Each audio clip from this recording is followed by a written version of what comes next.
Welcome to the most forward-thinking, inspirational podcast in this reality. The show designed to challenge everything we've been taught. If you've ever felt there had to be more to life, more to existence, then you're listening to the right podcast. Time to open your mind and dive in. This is the Mental Mastery Alliance podcast. And here we go.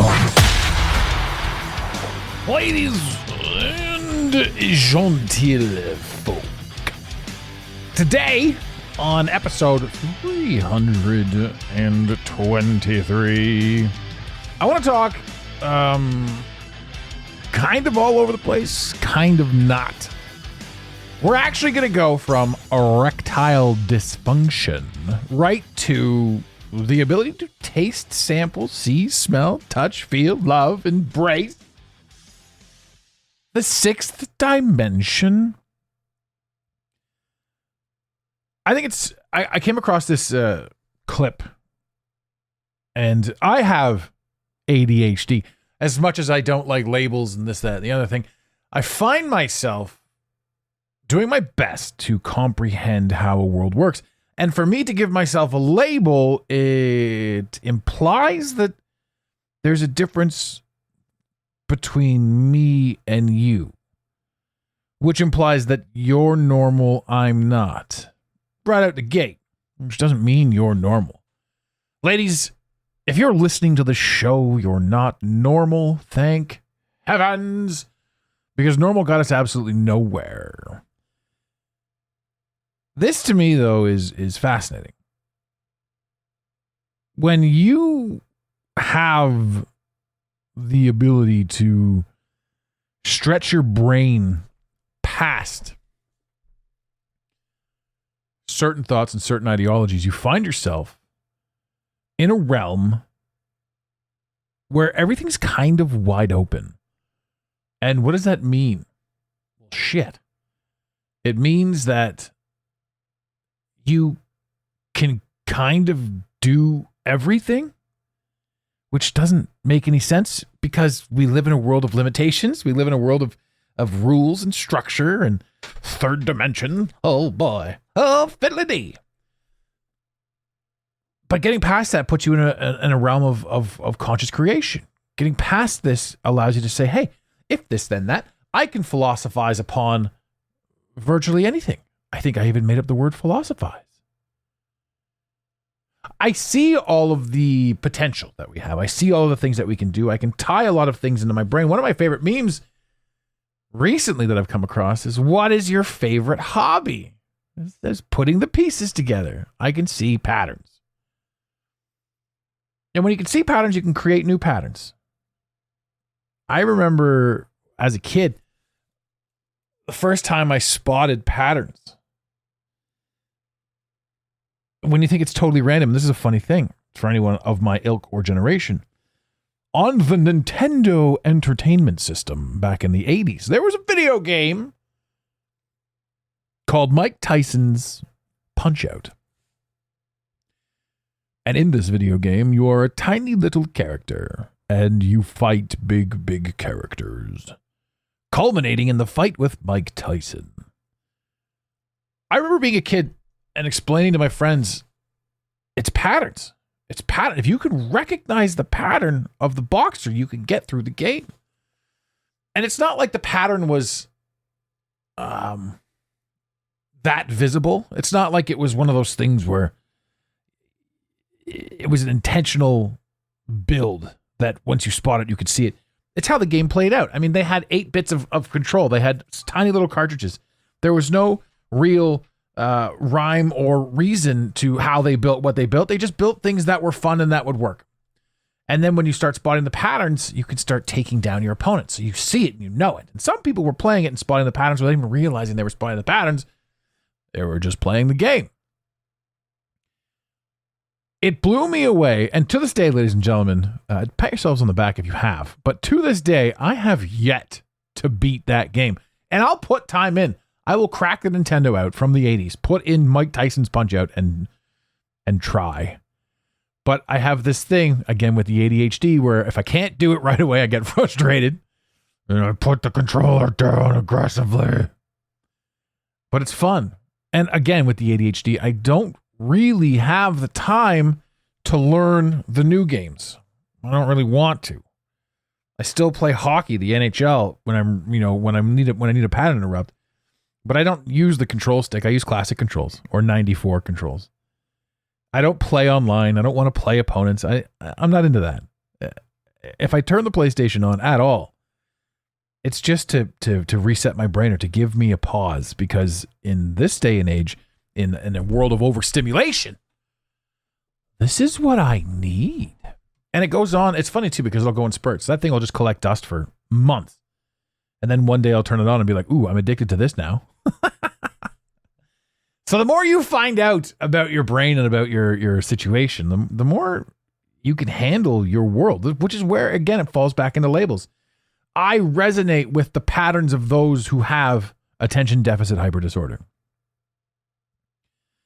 And this is a fascinating thing to me. So to many of you who know my story, let's get into some personal stuff here. I went completely sober. I did my 7 years in Tibet. I walked away from I walked away from a life that wasn't for me.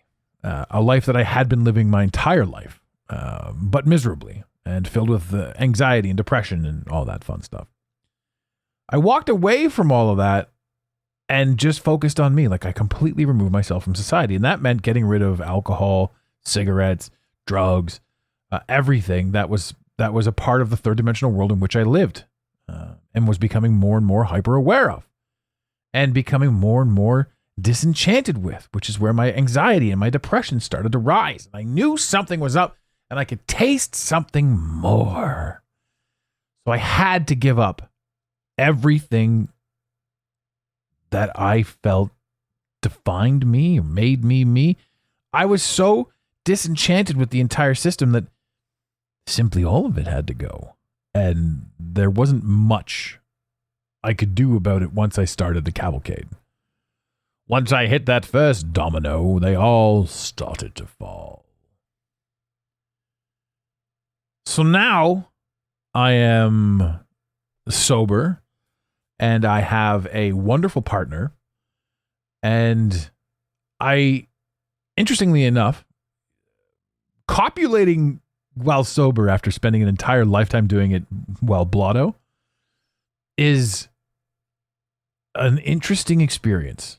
And I don't mean to overly share here. I don't want to mess with your minds in that sense. I definitely want to mess with your minds and what you're thinking. But how am I supposed to convey anything if I'm not to be personal? And I don't have a clue, honestly. I don't have a clue how I did what I did for as long as I did.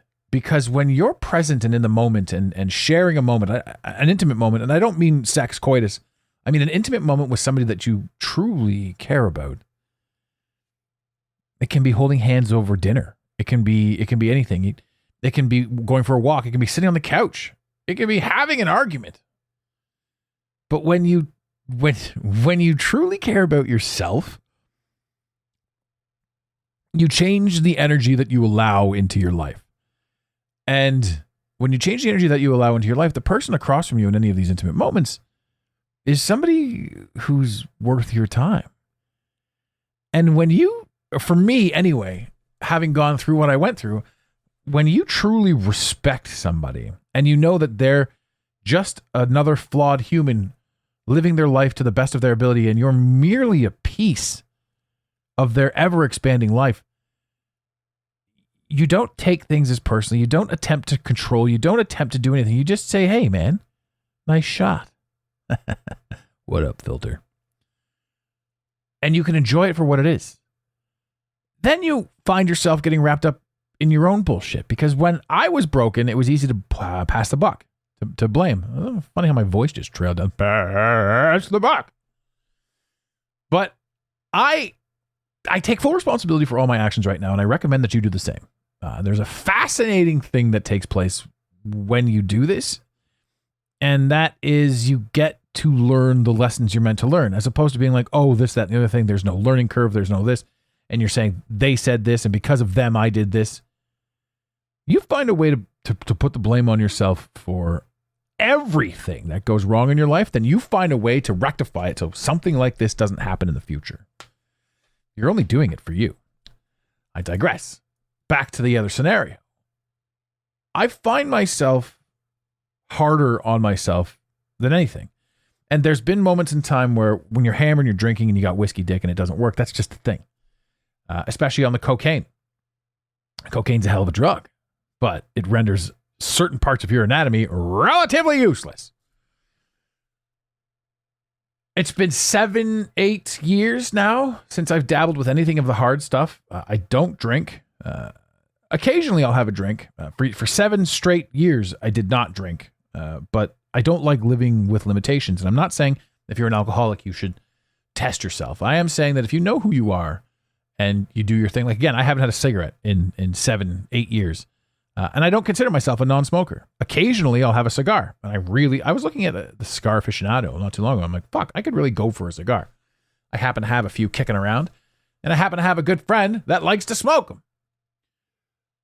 But I'm not a non-smoker. I'll never touch a cigarette again, I firmly believe, but I don't like putting the limitation or the stipulation on myself.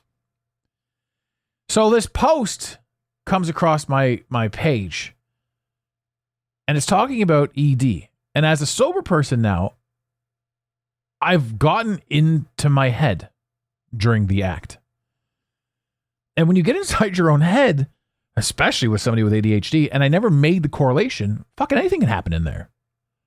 I mean, how many times, ladies and gentlemen, have you been enjoying your partner's embrace? And you're thinking about the fucking dishes. Or you're thinking, did I feed the cat? Is the dog outside? Is the dog looking at me right now? Is the dog licking my foot? Your brain does whatever your brain's going to do. And on ADHD, you fucking never know. Like, people are like, I'm shocked at what comes out of your mouth. You, me both, man. Half the time, I don't even know what's going to come out of my mouth. A girlfriend of mine says, I feel like you have a form of Tourette's, just the random words that come out of your mouth at times. And yeah, maybe I do. Maybe, I don't know. I have no idea. The correlation, though, between ADHD and erectile dysfunction is fascinating to me because, I mean, again, I've never fully experienced ED, as in, like, I don't know if there's cases where it just simply won't work at all, period, or if it drops out in the middle of processing or how the system works. And I'm sure it's completely different for absolutely everybody. But from my experiences, I've been in the moment. I've been where things are fucking tickety-boo. And boom, down she goes. Down Periscope, baby.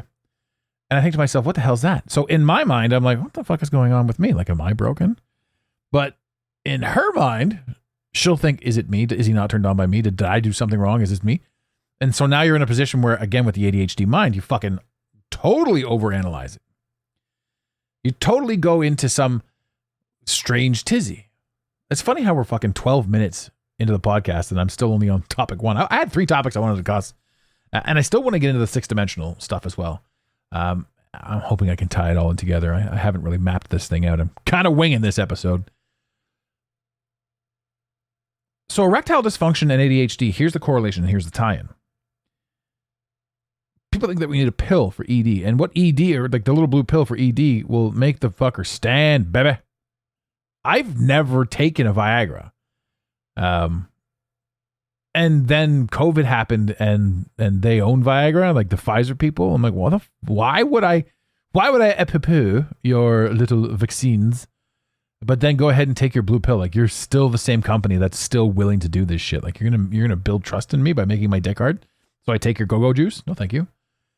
But yeah, so I've never done it. I have. I heard Theo Vaughn talking about gas station dick pills. And yeah, ladies and gentlemen, by the way, this is the Mental Mastery Alliance, and we are still a motivational and coaching company. But we can talk about dick pills. It's okay. We're all friends here. I've got them in the package. I only have them because Theo Vaughn's like, it's like a whole new world. You pop these things and who knows what's going to happen to you. I'm like, I'm kind of scared to take them, but I have them, you know, if we need them for fun or for something. I have no idea. But they exist in my ethos. So ED being something that most men past their 35, 40-year-old years have dabbled with, have experienced, don't want to admit to. But the ADHD connection, I never made.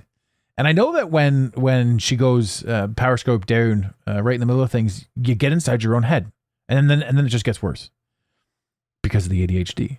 But the ADHD is the trigger, and if you know that, you can literally ADHD your mind back into full swing, as it were. And it's fascinating because you see this stuff, and then the clip that I saw was basically this girl talking, and then it goes into click my link and pay for my thing to get a how-to. And I'm going to give you the how-to for free because it makes perfect sense to me what she said about ADHD and erectile dysfunction. The whole thing breaks down to your brain getting triggered by some random thing. Could be a random noise that you don't even necessarily register yourself, but your subconscious does. Could be a bump, could be a smell, could be anything. Could be a thought of the day. Like, oh, did I get that last file out? And it just comes to you. You don't need a choice. It just throws itself at your brain. And then boom, you're out. And when you're out, you're like, fuck, I'm out. Like, what the hell happened to what's going on here? Like, your brain just drops it. And then she doesn't freak out, but she asks questions, and now you ask questions, and now you have to defend yourself, and now it's a fucking downward spiral, and who knows what happens. But at the end of the day, after it's all said and done, you sit there and you think to yourself, am I broken? Do I need a pill? Should I check the doctor out? Is there something wrong with my flow? Is there something wrong with my blood flow? Is there something wrong with my dick? I'm too young for this to be a regular thing. I hope this doesn't happen. Next thing you know, you got yourself in a full-blown panic, or you have that potential and that ability, because again, that's the ADHD. Knowing that this is the case, and knowing that there are obviously multiple signs of something different that could be erectile dysfunction, but for the most part, if you are somebody who knows you have ADHD and also have had issues with your dick just going beep, beep, beep, beep, beep, whap, then you can kind of do something about it, and you can get yourself back into it. And I'm absolutely going to try this, because I know now that I know about this, I know that it's going to happen in the future, and I'm going to say, hey, what's the haps? What's the tickety boo here? What do we do with this? So when that smell or that light flicker or that email thought pops into my head mid-swing and it goes down, I can mock myself in my ADHD thought processes for saying, hey, this is just your ADHD doing its dumb shit. Take a look at your beautiful, loving, respecting human that you're here cherishing and worshiping and enjoying yourself with. Look her dead in the eye and say, let's do this. And up she comes. I guarantee it, because you're out of your own head. And explain it to her as well. Explain it to her and say, hey, look, this is kind of what this is what may have been happening in the past. And if it happens, let's have a laugh about it and let's move forward. Let's not take it personally. Let's not make a big deal out of it. Let's just rock and roll hoochie coo. And I'm blown away that we're like 17 minutes into this and the whole episode has been ED. So I may actually just cut this one short on an ED episode, because it's important too. It is very important that men understand and comprehend that, you know, once you're out of your own head, especially with the ADHD, you have to ask too and question where ADHD came from. You know, were there a ton of people running around back in the day that all had attention deficit hyperactivity disorder? Or is it because we're so understimulated with absolutely everything? And at birth, if you're born past the 80s, 70s, 60s, you're injected with a ton of crap. Our parents all still have that scar on their arm, the booster shot that like killed the arm cells that it went in on. And we're just like, whatever, it's fucking normal. It is not. Everything about everything that we've been told is not normal. So now we have to fight against old knowledge, new knowledge, comprehension, understanding of self inside situation, understanding of situation inside reality, understanding of reality inside where we are, which actually is a nice tie into the sixth dimension. We have a ton of people talking fifth dimensionally. We have a ton of people expressing and explaining fifth dimensional stuff. But it's almost like the fifth dimension is the end of it. You don't hear too many people talking about what goes beyond. And what goes beyond fifth dimensional is 6th, 7th, 8th, 9th, 10th. And if you talk about string theory, they say that there's up to around 10 dimensions. If you talk philosophically, there's a countless amount of dimensions until you get to pure source. And how we can get there, I'm going to make a whole other episode about pure source and about sixth dimensional rummaging. But it's neat that I did tie all this in. So to do a brief touch on the sixth dimension, it is after the fifth. Obviously, that makes sense, right? Lineage. But it's also a story. And what it comes from is letting go. Also, when you let go of the desire or the need or the thing that you think that you need to be, your dick works too. When you let go of the thought of the email or the smell, or you get out of your own way. And when you simply let go, things start to work again. So this is kind of fun, but maybe erectile dysfunction in the third dimension is very much like the third dimension to the sixth dimension. Maybe all of us are walking examples of erectile dysfunction as third dimensional entities when we should be in the sixth dimension. Maybe letting go, truly letting go of the idea of who we think we're supposed to be allows us to get there. How do you do that? Fuck, that's a process. That's the meaning of life right there. That's the biggest loaded question. How do you let go? Because even admitting that you have an ego to let go of creates more of an ego. It's egoic to do such. So yes, ladies and gentlemen, we had a little bit of fun today. We tied erectile dysfunction into the sixth dimension. And that's kind of a lot of fun considering we winged this whole episode. And it is not brought to you by Pfizer. Don't take that pill. Don't take the pill. You know, I firmly believe that if you've got blood flow problems, there's something that you can work on. If you've got mind flow problems, there's something that you can work on.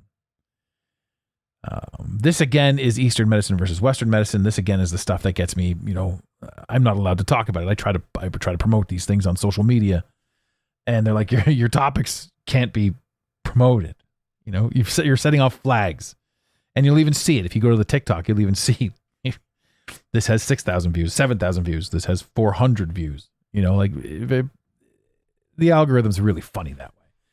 So, man, if you're having an issue with your tiny you, have some fun with it and figure it out and don't worry about it. Ladies and gentlemen, if you're having an issue with the third dimensional you, have some fun with it and don't worry about it. And maybe, just maybe by doing this, we can find ourselves with boners in the sixth dimension. Ladies and gentlemen, in the infamous words of Red Green, keep your stick on the ice. We really hope you enjoyed this episode of the Mental Mastery Alliance podcast. Stay connected with us directly through the mentalmasteryalliance.com. You can also join the discussion on Instagram at instagram.com/the Mental Mastery Alliance. Let the team know you're listening by using the hashtag TMMA or tagging us at the Mental Mastery Alliance. To have your voice heard on the show, leave a voicemail or send a text to 647-338-1265. Long-distance charges may apply. If you love us, leave us a review. If you hate us, you spend your time in weird ways, but also leave a review. Every review on iTunes tickles the algorithm, helping us grow. Until next time, unity over division. This concludes the most surreal portion of your day. You got it, Pontiac.